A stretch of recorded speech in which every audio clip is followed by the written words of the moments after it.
আমি আপনাদের কাছে আহ্বান জানাতে চাই, আসুন আমরা ছাত্র জনতা এদেশের জনগণের পক্ষ থেকে এই আওয়ামী লীগকে নিষিদ্ধ করে একটা নিরাপদ বাংলাদেশ তখনই করা যাবে।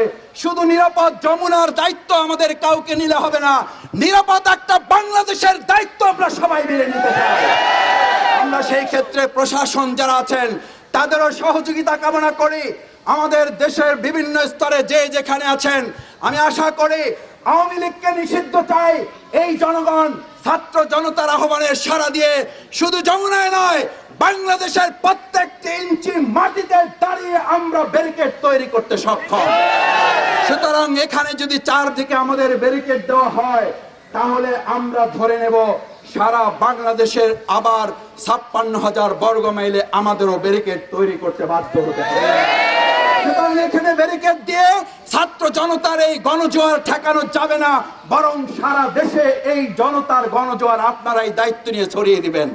আমি মনে করি সেটি দায়িত্ব আপনারা নেওয়ার প্রয়োজন নাই, বরং আলোচনার ভিত্তিতে দ্রুত সময়ের মধ্যে আওয়ামী লীগকে নিষিদ্ধ করা এবং তার আগ পর্যন্ত আমার সম্মানিত ঢাকা সিটি কর্পোরেশনবাসী, দেশবাসী যে যেখানে আছেন, আমার সন্তানকে যারা গুলি করে হত্যা করেছে, আমার মায়ের বুক যারা খালি করেছে, আমাদের ভাইকে আহত পঙ্গুত্ব করেছে যারা, অবশ্যই তাদেরকে নিষিদ্ধ করে তারপরে আমরা ঘরে ফিরে যাব।